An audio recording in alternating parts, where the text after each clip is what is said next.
अगर और कोई सबूत न मिले तो सिर्फ अंगूठा ही मुझे ईश्वर के अस्तित्व का कायल कर देता। मेरे गुण सामान्य हैं, केवल मेरा समर्पण ही मेरी सफलता का कारण है। अगर मैंने कभी कोई मूल्यवान खोज की है तो वह धैर्यपूर्ण ध्यान के कारण है, न कि किसी विशेष प्रतिभा के। मैं जिस विषय की खोज करता हूं उसे हमेशा अपने सामने रखता हूं और तब तक प्रतीक्षा करता हूं जब तक वह धीरे धीरे स्पष्ट प्रकाश में न बदल जाए। भारत माता की जय। हर हर महादेव। जय उत्तराखंड, जय देवभूमि। साथियों, मैं पहुंच चुका हूं अभी भैरव टॉप और ये मेरा सोलो ट्रैवल है। मैंने अभी शुरू की अपनी यात्रा केदारनाथ धाम से 1 बजे।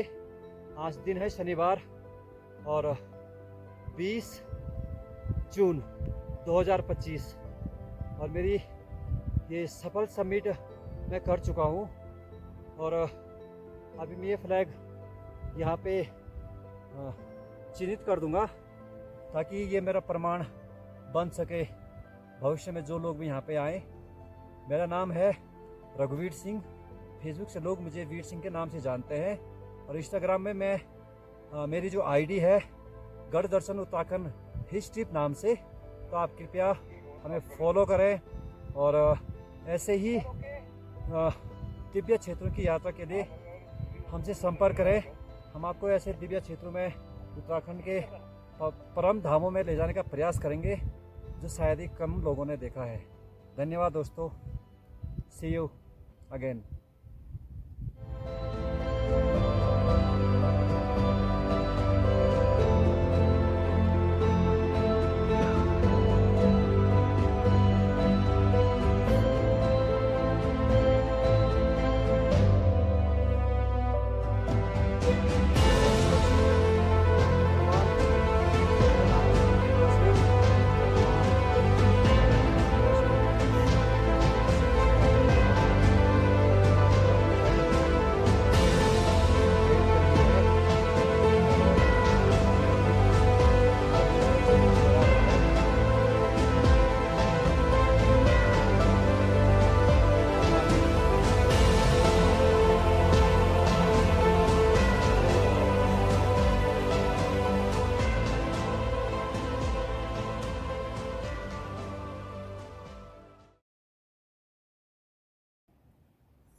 हेलो साथियों, गुड आफ्टरनून।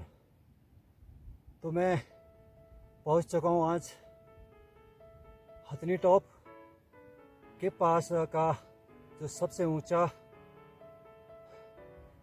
हिल पॉइंट है जिसका नाम है भैरव टॉप।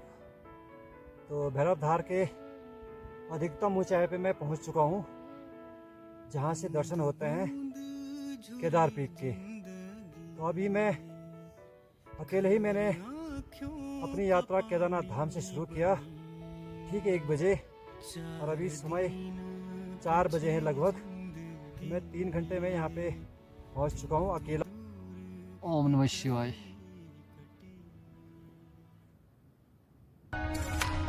मैं आकाशीय पिंडों की गति की गणना कर सकता हूं, लेकिन लोगों के पागलपन की नहीं। नास्तिकता बहुत ही अर्थहीन है। जब मैं सूर्यमंडल को देखता हूं तो मैं देखता हूं कि पृथ्वी सूर्य से सही दूरी पर है ताकि उसे उचित मात्रा में गर्मी और प्रकाश मिल सके। यह सब संयोग नहीं हो सकता। सूर्य ग्रहों और धूमकेतुओं की यह सुंदर व्यवस्था केवल एक बुद्धिमान और शक्तिशाली सत्ता की योजना और नियंत्रण से संभव हो सकती है। जो हम जानते हैं वह एक बूंद है, जो हम नहीं जानते वह एक महासागर है। सच्चाई हमेशा सरलता में मिलती है, न कि चीजों की जटिलता और भ्रम में। गुरुत्वाकर्षण ग्रहों की गति को समझाता है, लेकिन यह नहीं बता सकता कि उन्हें गति कौन देता है।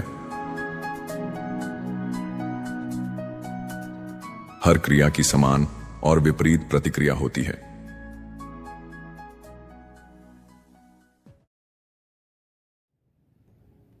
हेलो साथियों, जय श्री राम, जय भोलेनाथ, जय केदार बाबा की।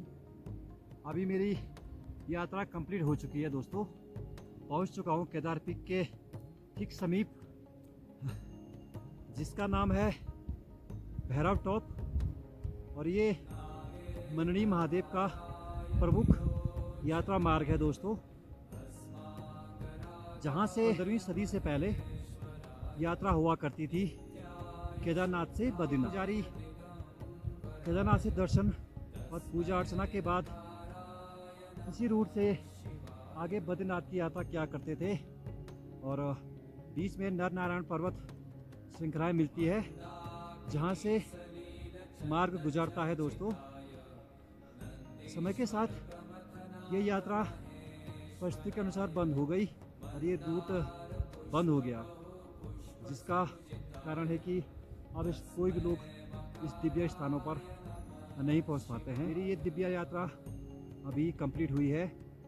आज दिन है शनिवार 20 जून 2025 और मैं सबमिट कर चुका हूं भैरव टॉप, जिसकी अधिकतम ऊंचाई करीब 4500 मीटर के आसपास मैं आपको बताने का अभी प्रयास कर रहा हूँ। 4500 मीटर या 5000 मीटर के आसपास, तो ये हाइक 100% है। इसे मैं सफलतापूर्वक कंप्लीट कर चुका हूँ, और ये मैंने अभी अपने देश का झंडा फहराया है।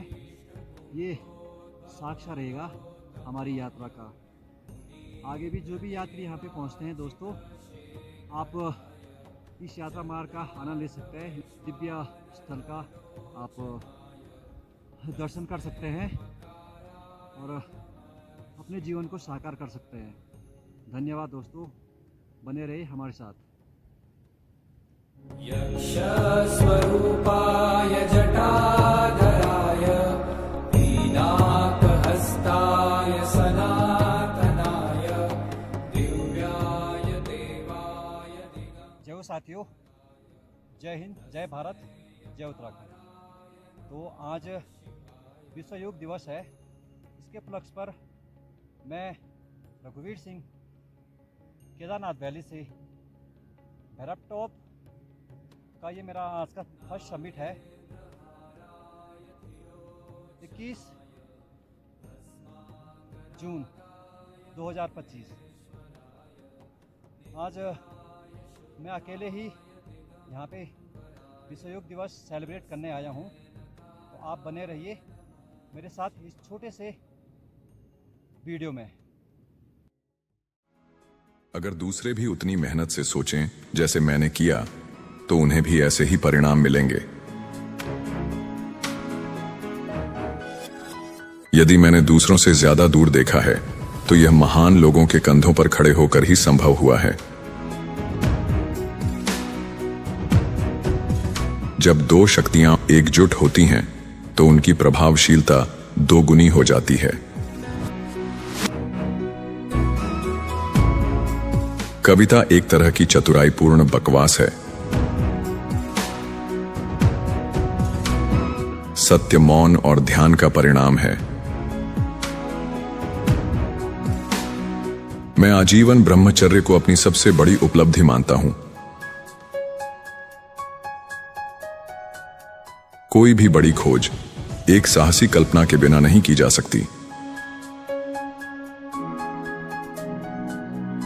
ईश्वर ने हर चीज को संख्या, भार और माप से बनाया है। सच्चे धर्म का दूसरा पहलू मनुष्य के प्रति हमारा कर्तव्य है।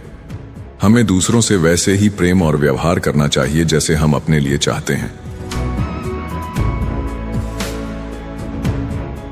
परोपकार सबसे महान गुण है, विश्वास और आशा से भी बड़ा।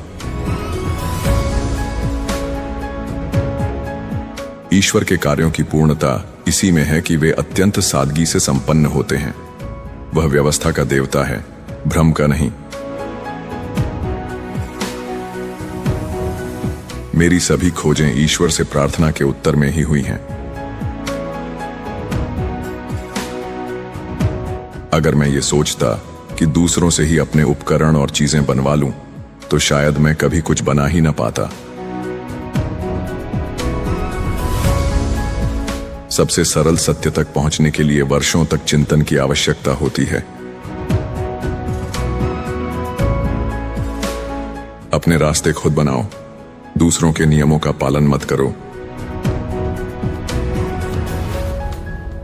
प्लेटो मेरा मित्र है, अरस्तु भी मेरा मित्र है, लेकिन मेरा सबसे बड़ा मित्र सत्य है।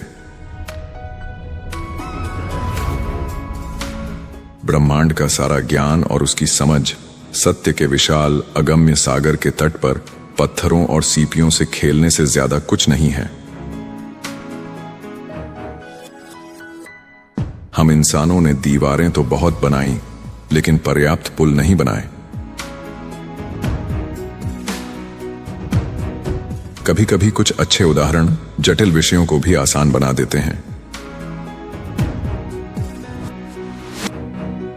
प्रकृति सादगी से प्रसन्न होती है और प्रकृति मूर्ख नहीं है। प्रकृति के सभी रहस्यों को समझाना किसी एक व्यक्ति के लिए या किसी एक युग के लिए भी बहुत कठिन कार्य है। ब्रह्मांड की अद्भुत रचना और समरसता केवल एक सर्वशक्तिमान और सर्वज्ञ सत्ता की योजना से उत्पन्न हो सकती है। यही मेरी सबसे बड़ी समझ है और हमेशा रहेगी।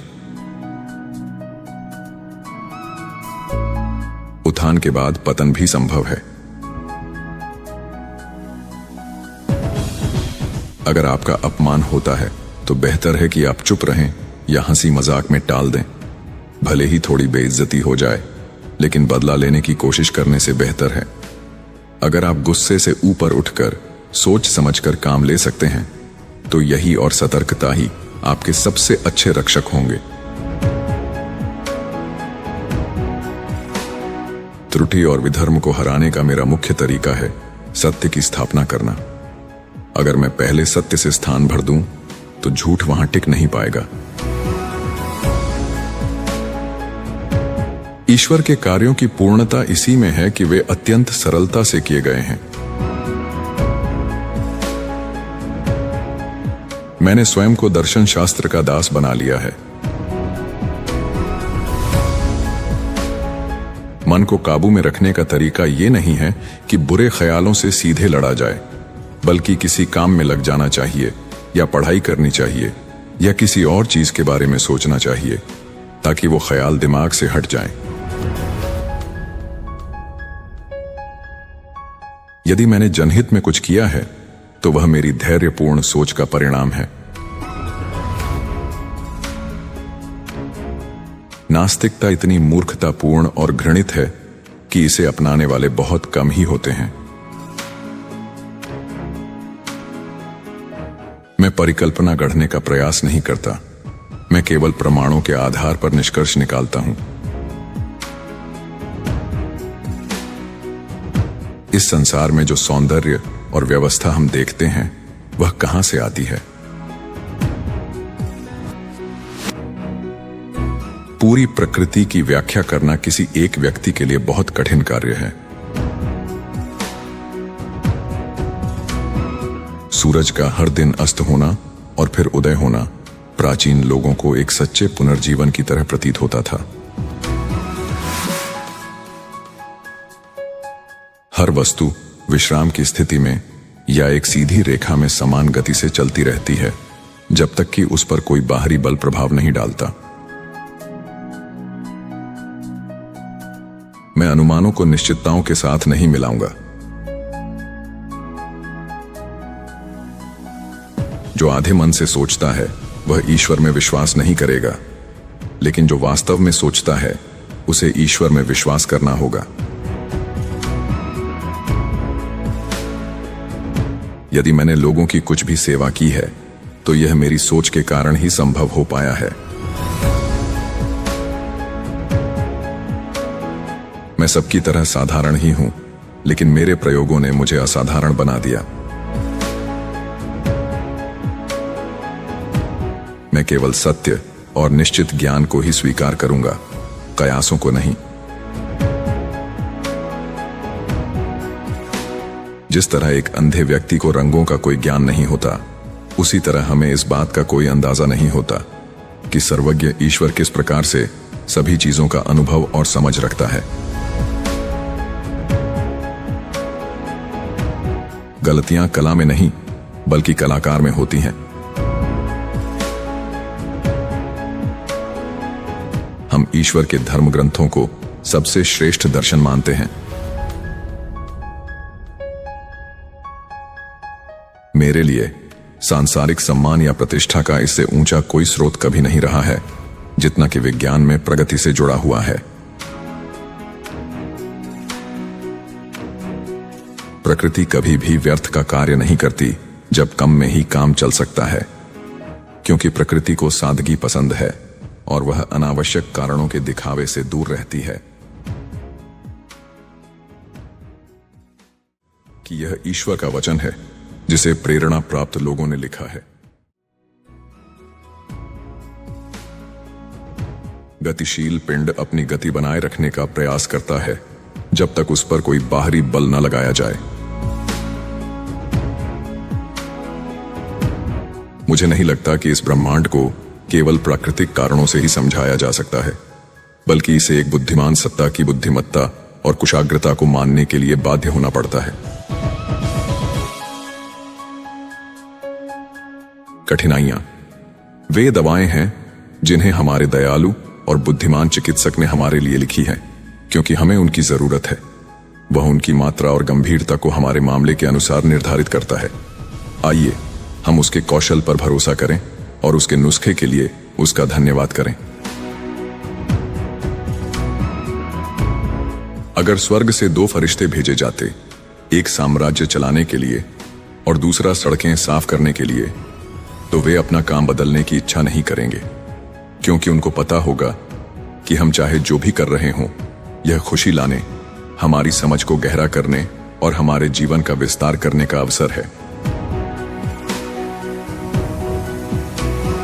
प्रकृति अपने नियमों का हमेशा पालन करती है। मनुष्य झूठी चीजों की कल्पना कर सकता है, लेकिन वह केवल सच्ची चीजों को ही समझ सकता है, क्योंकि अगर चीजें झूठी होंगी तो उन्हें समझना समझदारी नहीं है। मेरी शक्तियां साधारण हैं, केवल उनका उपयोग ही मुझे सफलता दिलाता है।